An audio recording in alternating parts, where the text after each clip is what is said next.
Hello, good morning, everyone. Morning, ma'am. Mag-start na ta. Na-prove may klase. Sige, so we're actually in this is the second to the last topic that we will be having for this course. And then, if you remembered, during our orientation, your major output for this subject is to conduct an online mini survey. And then using the mini survey, we will process the data that you will gather using statistical or inferential statistical tools. So for this topic, we will be discussing about how to develop a questionnaire so that it can help you prepare for your major final output. So a questionnaire The questionnaire was developed by Sir Francis Galton, a British anthropologist, explorer, and statistician in the late 1800s. It's primarily a research instrument consisting of a series of questions and other prompts for the purpose of gathering information from the respondents. I think you're very familiar with the questionnaire, especially during the online learning because, for example, you rated, if you have answered, you rated your teachers last semester. Naka-answer ba mo adto ng questionnaire? Were you able to rate your teachers last sem? Yes, ma'am. Oh, so kato siya, that's actually one form of questionnaire. It's very familiar, but because of COVID, our questionnaires have been translated to online forms using Google Form.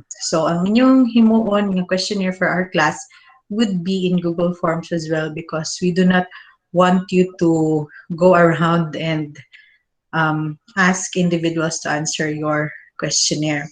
Now, the questionnaire is a main means of collecting quantitative primary data. So basically, when we say quantitative, so we can measure the answers using statistics and process the data using statistics. And it enables data to be collected in a standardized way so that data are internally consistent and coherent for analysis. This is in contrast to doing an interview where you gather statements and opinions from individuals, and then the data you get is qualitative in nature. Now we use questionnaires when first and foremost when our resources and money are limited. Questionnaires manggod are easier to do compared to experiments. So when you speak of quantitative data, you can gather it via questionnaires or you can do an experiment. But experiments are quite expensive. So in comparison to experiments, if you want to gather data quantitatively, questionnaires are a cheaper and more practical way of gathering data quantitatively. And then it is used when it is necessary to protect the privacy of your participants and when corroborating other findings. But primarily, we use questionnaires if our research questions are quantitative in nature or we need numbers to answer our research question. Now, the issues that we have to consider when we use questionnaires is number one, we need to get a getting clear response. Sometimes when we use questionnaires, our respondents, for example, you have a choice of 1, 2, 3, 4, 5. Our respondents would just choose the middle value. So 1, 2, 3, 4, 5, 3 rata na nilang answer. So because it's in the middle, you can't really pinpoint unsa ba gyud ang iyahang tinuod nga experience or what's the real attitude of this person because it's in the middle value. Next is limiting response. So for questionnaires, which are close-ended, meaning the answers are provided to the respondents, sometimes ang ilang answer may not be truly reflected by the options that you have provided. So because of that, the data that you might get might not be that valid or may not be truly representative of what your respondents are supposed to answer or their true experience. Length. The longer your questionnaires, the more tired your respondents will be. So the tendency is pag abot dito sa last part sa imuhang questionnaire, dili na nila ginatarong og answer or they don't give truthful responses anymore. If your questionnaire is also very short, unusually short, it will not be able to capture the entire experience of your respondents. Intrusive. So sometimes if the research is quite sensitive, so for example, if you have a research topic on prostitution, on child abuse, and so your questions in survey form may be kanang intrusive or they might be sensitive and it might trigger negative experiences. So for example, if yung questionnaire is about child abuse, so na kay mga questions to that might trigger the negative experiences and you're not there to process your respondent. Unlike kung imo tong interview ang child abuse nga topic, so you can process the feelings of your respondent if he or she feels uncomfortable with the questions. Kaya na makadito personally. Now, what are the characteristics of a questionnaire? Questionnaires are supposed to elicit information from respondents. So take note that when we do questionnaires, we call the sample respondents. Pag qualitative research, we call them as participants. The same way with experiments, participants ang atong tawag sa ilahat. But in surveys, we call them as respondents. So basically, our questionnaire should be able to elicit information from them. Truthful, reliable, and valid information. Next, the results of our questionnaires should or can be tabulated using statistics. So of course, when you conduct a one-to-one interview, and then open ang mong questions, meaning free-flowing in discussion like, how do you feel about flexible learning? So, dili ni siya nato mas statistics nga question. So, dapat, ang atong questions, ang responses atong respondents, dapat ato siyang ma-tabulate. It's also standardized across respondents and understandable to our respondents. So here's the procedure for developing questionnaires. First is you have to specify what information will be sought. What kind of questionnaire would you like to develop? What is it for? And what is the construct or what is the topic or idea that it tries to measure? So you have to identify first what's your construct. So a construct is a broad concept or topic for a study. So of course, dili pwede nga questionnaire. So dapat you should have a what do you call that? You should have a topic in mind, and the topic should be relevant, and you can make this relevant through conducting literature review. It's also important that we are able to kanang define what is our construct or what is our topic, because one idea or one construct might be defined differently in other contexts. Like, for example, if you want to measure the construct of love, so love is defined differently by other authors. Love is defined differently by others. So you have to make sure na your definition is taking on sa imong definition and ang construct love in this example, so that your questions will be based on that particular definition, and then your respondents are also guided on how they understand love as indicated in the questionnaire that you are making. Next is you have to identify the characteristics of your respondents. So who will be answering your questionnaire? This is very important because the kind of questions that you develop will have also to consider the characteristics of respondents. So for example, if children ang imuhang participants ay imuhang respondents, of course, your statements should be simple.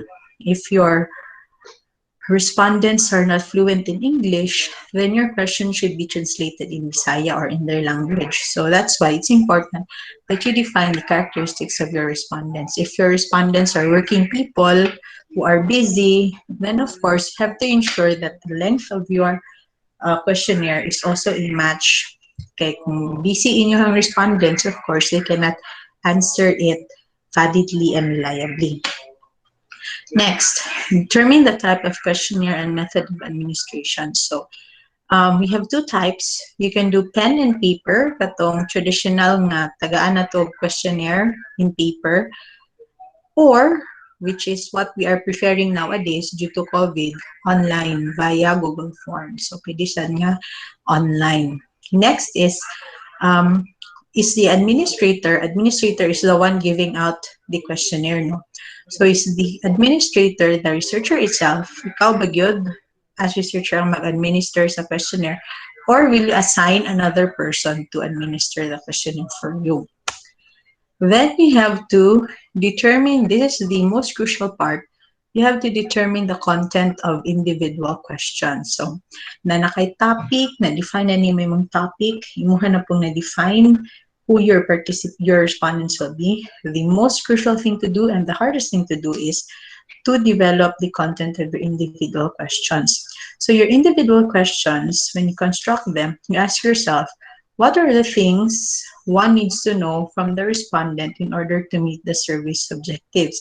So for example, if your objective of the survey is to measure the degree of satisfaction of students on online learning, so unsa man ang imong mga dapat ipangutana, what do you want to know from the respondents? That will enable you to gauge how satisfied are they on online learning. So dapat you should think about framing your questions such that when your respondents answer your questions, you will be able to get data that will suffice in meeting your survey objectives. So always remember that you have to have an objective or a research question in mind, and then from there you will develop your individual questions. So later on I will show you a sample of this. Next, determine the form of response to each question. So when we say form of response, would your respondents be answering yes or no lang? Or would they have a Likert scale? Likert meaning katong scale of 1 to 5, 1, 2, 3, 4, 5. And then if mag-Likert scale ka, unsa man iyang qualitative description, or what is the scale? If 1, 2, 3, 4, 5, would it be agree, strongly disagree, agree, etc.? Or would it be true all of the time? Not true. So yun ano, form of response to each question. So you have to decide on that later on. And then determine the wording of each question. By the way, so form of response, this is also crucial because sometimes our form of response does not align with a question. So for example, yung form of response is agree, disagree, strongly disagree, undecided, agree, strongly agree. So yun anay mo hang form of response for imong question dili responsive. Like imong question kay to my example, dili siya mag-match. For example, your question, Diane, is, what is your opinion on Digong's policy on vaccination? And then, imuhang response kay, agree, disagree. So, dili siya ga-match, no? So, you have to consider that later on. So, we have forms, you have self-administered surveys, face-to-face interviews, telephone surveys, computer-assisted, and web-based and email. So self-administered, meaning the respondents complete the questions on their own. You don't need to assist them. They just have to answer the questions on their own. So this is efficient if you want to measure variables with numerous values or response categories, and if you're studying private or difficult behaviors. Now, another example, the disadvantage of self-administered is it's not suitable for all audiences. So for example, young children, dili man na sila hanas mag-answer on their own, so they have to be assisted. For those who are visually impaired, and of course, for those with learning or reading disabilities. So you have to assist them. So you only decide na self-administered or pwede nga ang respondent lang ang mag-answer if he or she has the competence to do it on his or her own. Computer-assisted and web-based. So, ang example ani would be your Google Forms, no? Or kato inyuhang Quimis, katong inyong use to answer the to evaluate your teachers last semester. And then we have interviews. Ma'am, yung kaganina kay qualitative ang interviews. So, ang interviews ngayon pasabot din ani is when the test administrator, let's say, dili kaya sa respondent to answer the questionnaire on his or own. So the administrator will read the question to the respondent, and then once the respondent answers, for example, do you agree with, do you agree with online learning becoming permanent? 5, agree.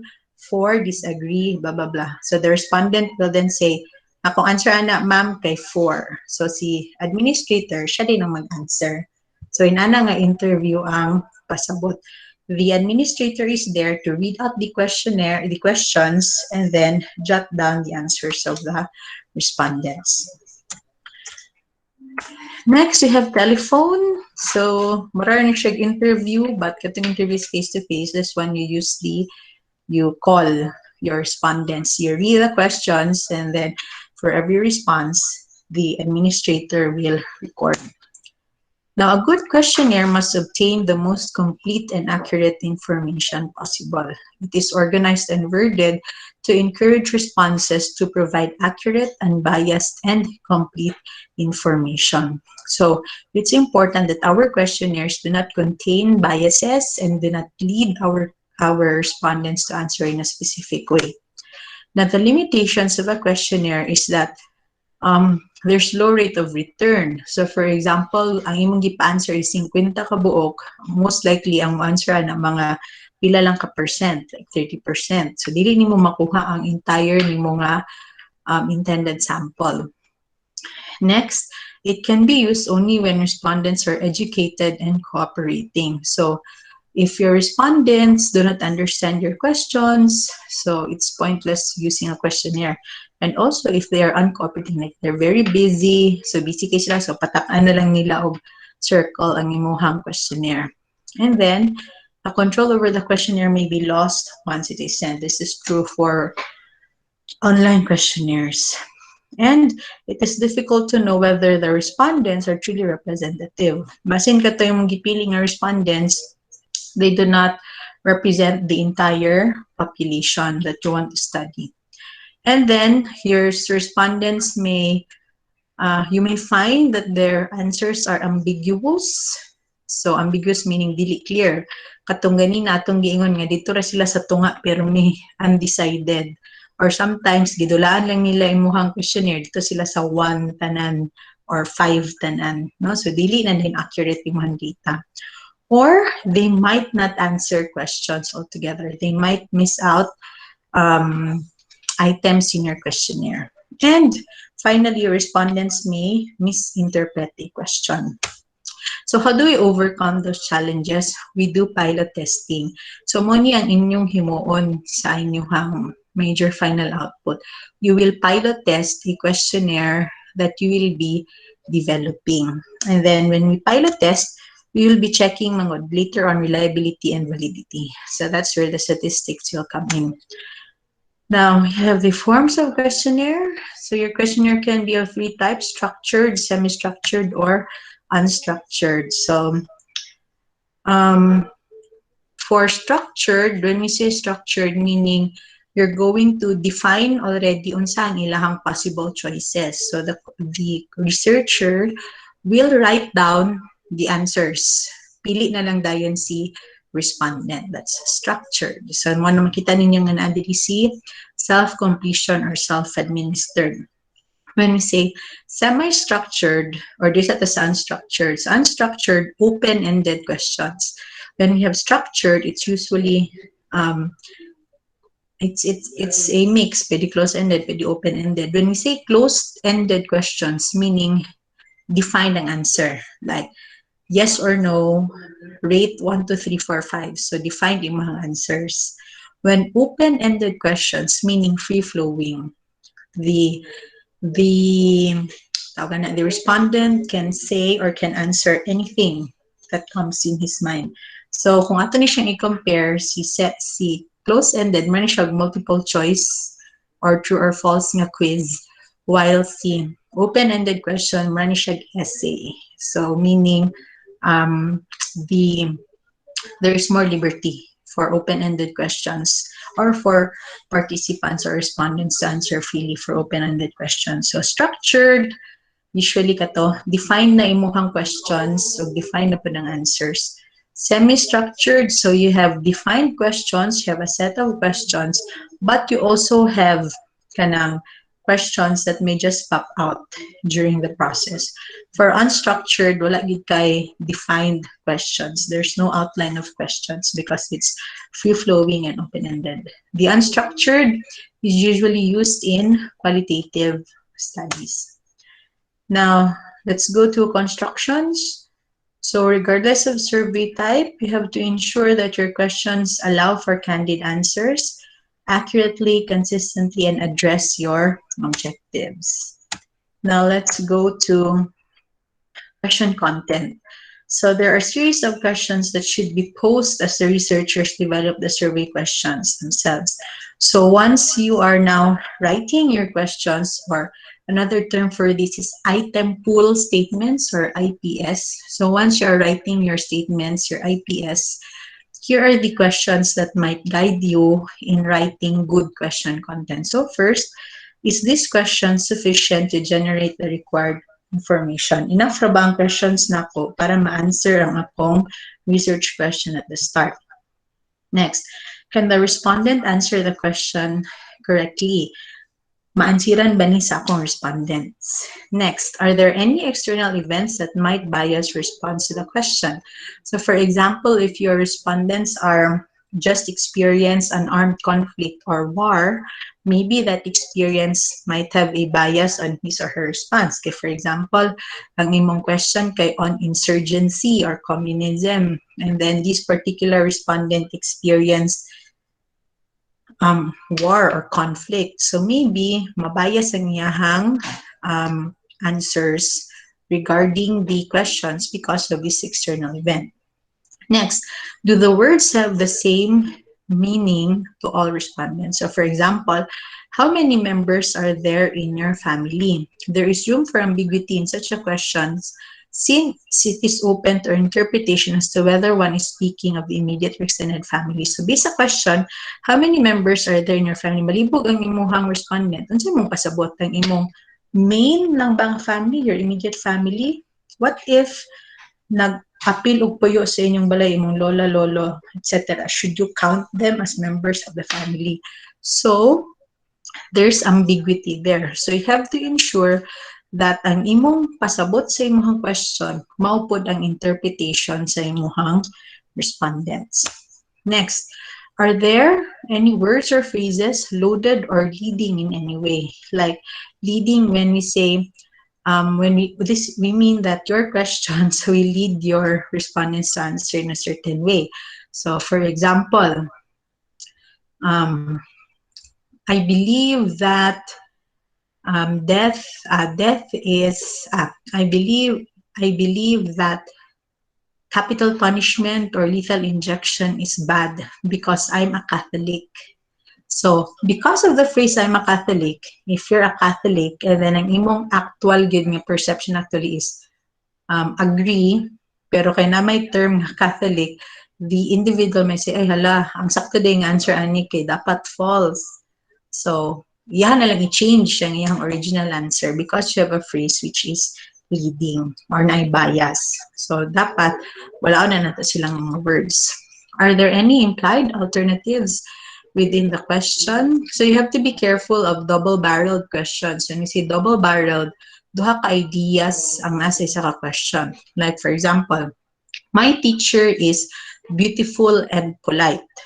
This is double-barreled because pwede man ka mo agree nga my teacher is beautiful, you agree to this statement, but you don't necessarily believe that your teacher is polite. But the same two characteristics are in the same questions. That's why we say it's double-barreled. Duha ka concept nasa isa ka question. So we have to ensure that we don't have double-barreled question. So ang mayo adtong buhaton is imong separate. My teacher is beautiful. Agree, disagree, etc.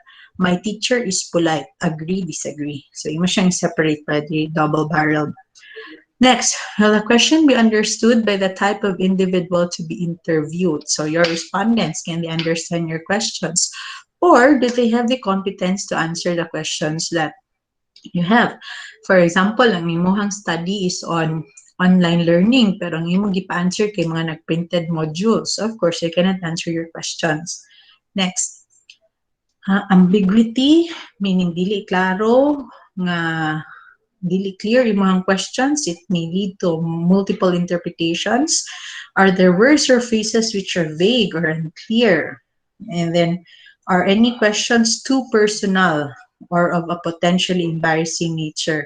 Like, for example, you ask your respondents, how many times do you or do you watch pornography? How many times? So, na imuhang question. So, niyang imuhang research is not about pornography and its behavior. So, that's embarrassing and too personal. And of course, do questions rely on feats of memory? So, here are the um, how do you construct or what's the format of your questionnaire? So for each section of your questionnaire, there should be clear instructions, disclose needed information for respondents to decide whether to complete the survey. So in our survey, we need to have there a confidentiality clause and consent clause, meaning kanang mga taog permission sa atong respondents nga gusto ba nila or willing ba sila mo-answer sa atong questionnaire. And then, you have to ensure also that their personal details will not be divulged, like their name. Unsa pa?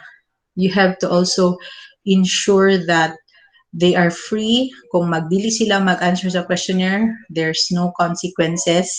So, free and informed consent. Then consider phrasing and then tell whether, kini, will the answers be anonymous or will it be confidential, no? Wala yung mga ngalan, manang uban, usahay, magbutag sila name, dayon, optional. Kaya ang uban, dili sila ganahan ma-answer if butag lang name. And then information about the due date, when do you want it to be given to you, information on submission, and then be consistent with instructions and format. Now, we have here the types of question wording. So we have contingency questions or cascade format, matrix questions, close-ended questions. So contingency questions or cascade format, several questions have been used to scale a response to the unasked but true understanding question. So a question that is answered only if the respondent gives a particular response. So for example, do you use tobacco? If yes, dito ka mag-answer kang 1A. If no, you go to question 2. So that's contingency questions or cascade format. You have to satisfy a condition first before you proceed to the next question. Next, matrix questions. So these are the typical mo niyang usually nato makita, no? So identical response categories are assigned to multiple questions. So na yung questions diri, and then na din ang same response questions. Close-ended. So you have, for close-ended questions, the respondents' answers are limited. So limited ihang answers. So dichotomous, duha lang ang options, usually yes or no. No? Nominal polytomous, where the respondent has more than 2 unordered options. And then ordinal polytomous, where the respondent has more than 2 ordered options. And then this is continuous. Ang example, ani katong 1, 2, 3, 4, 5, agree, disagree na. Open-ended. So this one does not use structured questions. So this is typically true when dili ni siya maayo for questionnaires but for interviews, qualitative data. And then, what's this? Now, this is how you arrange your question. So the 3 stages theory, initial, and then second stage, and the last stage. So opening questions should be easy to answer because it's your first few questions should be easy to answer. Kay kung lisodon nimo ma-demoralize na yung mga respondent, they may not want to answer the rest of the questions anymore. So dapat easy ang first few questions. And then next, your question should flow in some kind of psychological order so that one leads easily and naturally to the next. So questions on one subject or one particular aspect of subject should be grouped together. So group those questions which are under the same subject. And then question variety, ensure that dili pari-pariha o pagka-plus-star. At siya nga pariha. Pero remember that your respondents become bored quickly and restless when ask similar questions for half an hour or so. So it usually improves response, therefore, to vary the respondent's task from time to time. So vary your questions. And this one, so this is what we will be measuring when we do your pilot testing. So we will look at the validity of your questionnaire. Validity meaning if it really measures what it intends to measure. So later on, when you submit already your proposed questionnaire, we will discuss this again. And reliability, the extent to which a measurement gives consistent results. So muni ang duha ka factors nga ato ang i-measure sa inyong pilot test. Now, let me go to your task before we entertain questions. Wait lang ha.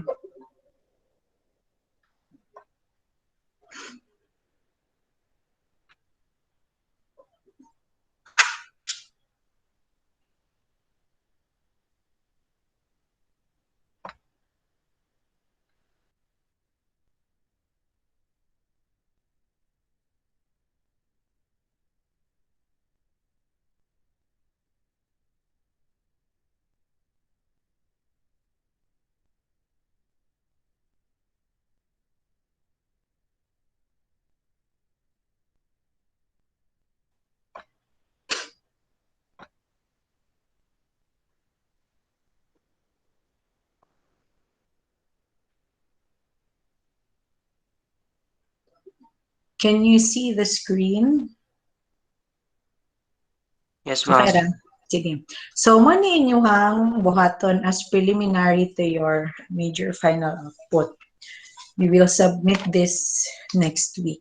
So, this column, the last column here, these are examples. So, first, I'd like you to group yourselves into 4 people. This will also be the same group that you will have for the actual administration of the instrument, no? So 4 people, and then am I correct in assuming that you have tracks already? Or wala pa mo nag-track? Wala pa, ma'am. Wala pa, ma'am. So, ang akong suggestion is you select in your group, dapat kamutanan sa inyong group the same ang inyong excuse me. The same inyong preferred track because the questionnaire that you will be developing will be based on the track that you will be selecting. So dapat kamo upat pareho mo nga ganahan or would opt to choose the same track. So for example, si Ana Karenina ni Coco, ang ilahang inclination would be psychology. Because again, ang inyong topic would be anchored the topic of your questionnaire would be based on the track that you will be selecting. Is that clear? So maayo nga pareha mo og track kamupat sa inyong grupo. So you will write the names and then you will also provide the track that you are anchoring your questionnaire on. And then I'd like you to write a short rationale. Now this is in paragraph form ha. Ako lang sa siyang gibullet kay para dali.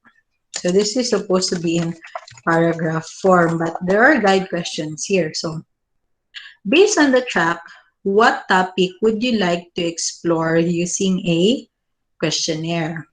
And then, why should this topic be explored using a questionnaire? Why is this topic relevant? So you cite at least 4 references or literature to support nganong kini nga topic ang gusto ninyo i-explore using a questionnaire. So when you do your referencing or when you do your literature review, you cite the author, unsa iyahang main points, ug unsa imuhang analysis sa literature in relation to the topic that you have. Sometimes mga good students would just say, this is the author, and then in the study of Belderol et al., she said that blah, blah, blah. Tama na din dito. So I'd like you to analyze, based on that literature, how is it relevant to the topic that you are answering or that you are going to develop a questionnaire on. So akong example, Dani, is the topic that I'd like to explore, for example, is perceptions of students on implementation of online learning. So what is the opinion of students on the online learning that you're currently implementing? So then you write a paragraph there. Why should this topic be explored? Why is the topic relevant? Then, of course, your literature review. Next, you write objectives or pwede siya questions or objectives or research questions. So, ano naman siya ha? Research or research questions. So, I'd like you to have at least 2 research questions or objectives kay dili man ninyo i-anchor ang inyuhang ang item pool statements, ang items nga inyuhang gamiton sa inyuhang questionnaire. So I have an example here. If this is my topic, so ako ang research questions or objectives is, do students learn more during online learning or learn more during online learning when compared to face-to-face learning? So that's question number 1. And then, akong question number 2, what are the challenges experienced by students during online learning? So I have 2 questions. So ang akong questions dayon sa akong questionnaire would be based on these questions. So I have items that will answer this question, and I will also have statements which will answer these questions. So para dali ra mo, magayran ra mo kung unsa nga mga item po statements inyong himuon. So dapat na item po statements nga ang responses sa inyong respondents mo answer sa inyong research questions.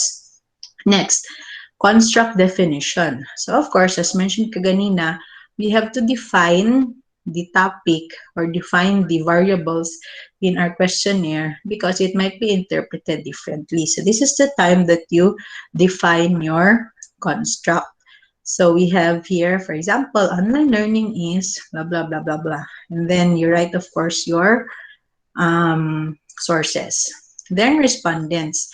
Who will be your respondents and why are they your respondents? Now, magsabot lang ta na atong respondents tanan would be above 18 and above. So you have to remember this ha. Ang inyong respondents should be 18 and above. And I would highly recommend nga ang inyong ipa-answer sa inyong questionnaire would be students who have access to internet. Kay para Google Forms mga datong gamiton online. Bawal mo mag-float o questionnaire nga kamo mismo magpa-answer. Ha? I hope that's clear. We will only use online modalities kay para dali lang sa inyo and there's no risk of you being contaminated kay kung mag-house more etc. Lisod pod kung dili estudyante ang inyong respondents kay of course working people, so lisod siya. So I think it would be better if you have students in your classmates or in your friends to answer. Anyways, I will only require you to have 30 people answer your questionnaire. Patman mo, so kung 30 ka buok, at least answer mo unom, no? So at least gamay-gamay. Later on, you can tell me if that's okay or not. So you define here your respondents. Now, construct 1. So inani ako I don't know if you're amenable to this. So since there are 4 of you, I'd like to you to divide yourselves into pairs sa inyong group. Si pair 1, mag-construct siya og isa ka survey, questionnaire, using one construct, and the other pair will also construct a separate questionnaire using another construct. You're pretty put the same construct but different ang definition or different ng questions. Ganun yun man. Because ang submission ninyo, inyong isubmit nga sample questionnaire, I will be looking at it, we will be discussing it, kung feasible ba siya himuon nga questionnaire. And if it's okay or if it's okay to administer it. So, ang akong problem ang good is, if for example, dili day feasible inyong construct 1, inyong construct, isa lang inyong gihimo. If it's not feasible, you will go back to the process again. And I cannot let you administer the questionnaire unless we analyze or if we go over it kung ethical ba siya, kung practicable ba siya, kung kaya ba ni siya ansiran. That's why I'd like you to have 2 questionnaires kay para kung dili okay ang isa, napatay, fall back. Okay? Anyways, by pair, 4 man mo sa isa ka group, so by pair. Si isa ka pair himog isa ka questionnaire, the other pair will construct another questionnaire as well. Now, for this one, so you have the construct, kinsa ang assigned students, katong pair, and then I'd like you to develop sample questionnaire. So, the minimum questions that I'd like you to have is at least 30. No? 30 kabuok sa inyong questionnaire. So, kung duha ang inyong research questions, copy this one. Duha inyong research question. So, 15 per research question. Now, again, remember that when you construct your questions, it must be able to generate answers to answer your objectives. So, for example, do students learn more during online learning when compared to face-to-face learning? So, ang question nato dira, it takes me more time to understand concepts in online classes compared to face-to-face classes. So, ang answer niya, maka-respond ani nga research question. So, yan lang ang technique, no? Basihan ninyo ang inyong research question sa inyong item pool statements. Kung saan item pool statements ang inyong haton. What are the challenges experienced by students during online learning? So, a sample question, I find it difficult to cope with my modules because I have limited internet access. So, ang challenge, ani nga question is ang limited internet access. So, okay? That's the sample. And of course, si other pair, maghimo po siya iyahang own nga questions as well.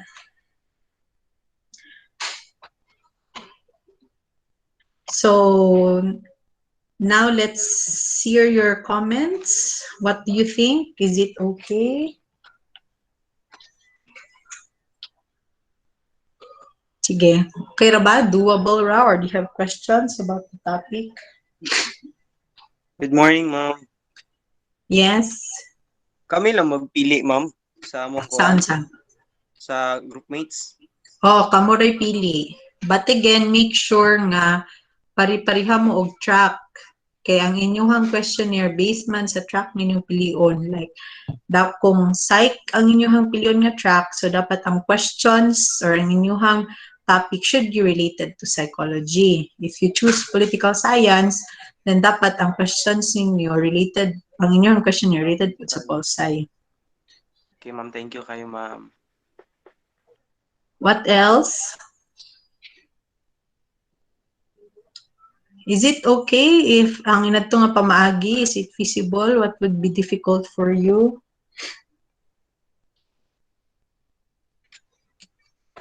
No more? So okay naman to? Naglibog mi dito sa construct, ma'am. Diyan construct. Atong by pair na dayon.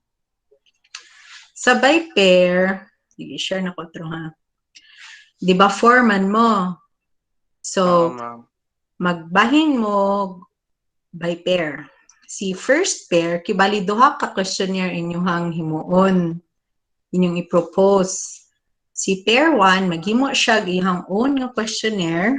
So, of course, kay maghimo man siya own questionnaire, na siya iyang own nga construct or topic, napod siya iyang own nga 30 questions. Si pair 2, maghimo siya iyang own pod nga questionnaire with the own set of questions and own set of construct.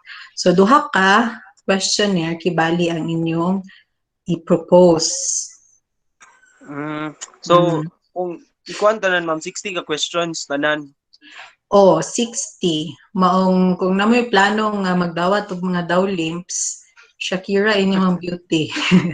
So I suggest that you don't get classmates who will not be working because you will be making you will make 60 questions. Kung gusto mo, pwede ra pud mo mag-by pair. So just one set of questions lang dayon. Okay, ma'am. Thank you kayo, ma'am. Mas What okay else? mo, ma'am. Ha? Yes, Louie. Louie first, Pag-disseminate, then Jenny. disseminate man gud sa data, ma'am, is paspas siya ba dili kayo kay depende man gud sa kanang kadaghanan o kaila sa mga kanang respondent. Mm, For example, mag-choose me of kung psychological related to student, dali lang siya kay namin may classmate or other mm, section. mm. Pero kung ang kuan man gud, ma'am, is for example is political, so kuan siya, ma'am, kanang political science lisod siya kay kailangan is katong mga tao man nga naa sa or mga nga sa nang, ma'am. For example, atong topic, ma'am, is regarding sa administration sa mayor or sa congressman. So katong Mm. yung mga tao nga dili student, katong yung nakakita always ng achievement. Nga naman, But for example, ang kuan po naman is ang history. but actually pwede man ninyo dili man Okay, ma'am. necessary nga kuan. So political science siya, but inyong respondents is still students. For example, students' perception of the COVID-19 response of the government. So pulsay gihapon siya, pero perception sa mga estudyante. So pwede nga na. So dili necessary nga Okay, katong ma'am. kuan kanang dili necessary nga katong About yun sa taga-munisipyo yung government. answer. Ha? Dili necessary, ma'am, nga about yun sa political nga, about yun sa government, what happening to them, ana gyud. About gihapon sa government, pero perception sa estudyante. Okay, ma'am. Like for example, um, perception of students on President Duterte. So unsa ilang opinion kang digong per mga students ang answer. So pwede nga na sa history, for example. So pwede pod nga the opinion of students on their readings in Philippine history nga class. So pwede nga na. Or extent of knowledge of teenagers on local history of their municipality. So students gyapon ang answer, pero ang kibali ang content sa questions is historical, psychological, or political science. Is that clear? Yes, ma'am.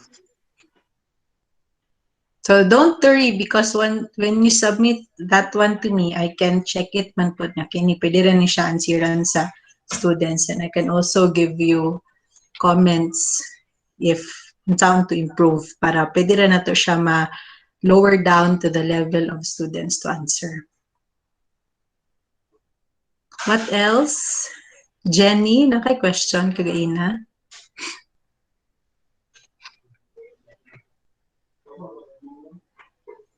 Wala, ma'am. Sige. Now, when will you submit your questions? Is it okay if you can submit it? Upat man pud mo kabuok, no? Can you submit it by Thursday next week? That's May 13. Okay lang, May 13.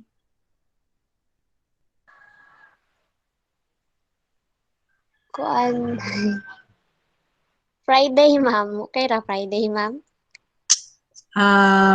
Okay ra pud sa Friday, pero sa Friday mag-meet magud ta for the last discussion. So pwede ra Friday. Okay. Pwede Wala pa na man gud decide mo kung unsa ang Gani, kuan. ma'am. Wala pa. yun sa inyong groupmate. Yes, di No? po, ma'am. Tas Katong wala track pud po, kabalo ma'am. plan. Ha, unsa to? Sige, Di- Jenny. Oh, Genevieve una. Sige. Ay, kanang mangira pa may ma'am ba kanang the same track na mo, ma'am. Kay wala pa ka-decide ang uban ng ilang kuan nun. Sige, ani na lang, dili necessary na lang nga same track mo, pero mag-decide mo unsa ang inyong pilion nga topic, political science ba, history or Okay nga na, psych, ma'am. ana na lang. Yes, ma'am. So mamili lang mo sa inyong group asa inyong ganahan didto, psych, history or pol sci nga ang core ninyo sa inyong questionnaire. Is that easier? Yes, ma'am. Thank you, ma'am. Sige, okay. What else?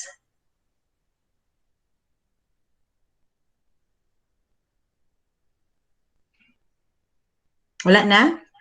So, are we good with Friday, May 14? Mas maayo makasubmit mo sa May 14. Kay nga no, i-check pa man nato inyong questionnaire. We have to give you enough time to let people answer your questionnaire. And then, Pwede lang po Thursday na lang, ma'am. sige, Thursday na lang. Anyways, Sige, sabi to ma'am. deadline. Sige, Thursday ma'am. na lang. Okay. Yes, Anyways, upat Pero man mo masiran pa kabuking. sa uban, ma'am. Aron maka-answer pa ang uban ba. Kay gamay na lang man din ang time. 60 ba ka? Lisod pa pangita. Sao no pa pangita ron. Lagi mo ngayon pagdawat og daw limps dapat mahimo gyud og questions. Or unsa man isa na lang ka questionnaire inyong himuon. Maayo, ma'am. 30 ra ka buok. Wow. O sige, isa na lang ka questionnaire. And then Salamat. refine lang Depende din man nato pila ka inyong respondents, ana, ma'am, no? ha? Depende pila ka dagan respondents na mo, ana. 30 ra. 30 gid. 30. Okay, ma'am. Minimum 30. Per 30 ra gyud. So isa So, na lang. Isa na Isa na lang ka questionnaire. questionnaire. Sige, fine. Thank you, One ma'am. questionnaire with 30 questions. 15-15 thank na you, lang kada part, ma'am. Pwede ma'am. 35 na lang ka questions. Kami yung nagsasamang ba? From Panyo. 60, kung ano ba ya? 30 na lang, 35 na lang. 35 na Sige, lang. ma'am. Okay na, ma'am. Kay Pwede para man 40, kung... ma'am. Tapos tag 10-10 na lang ni ma'am. Kay upat man mi kabuok. Oh, yes, ma'am. Okay na sige, po, ma'am. sige, fine. Sige, 40 very na lang. nice. Sige, 40 na lang. Oo. And then 13. Okay, sige. That's fine. So, are we good? Yes, I will ma'am. post these materials in the classroom para na may reference.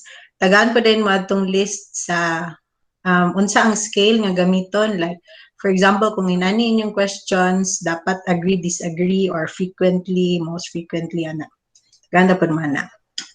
Okay, so I think we're good. Okay na ta? If you have questions, you just message me on Facebook or Google Classroom. Sige, mag-ano ta sa tong camera kay mag-picture na ko. Kaloy ba sa tong klase? Uy, walo ra ka book.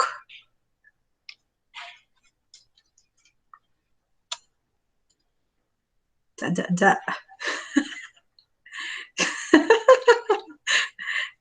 Aha, man kaluwi, murag nagi kasi eskwelahan ba? Kami mga ligo, mamay.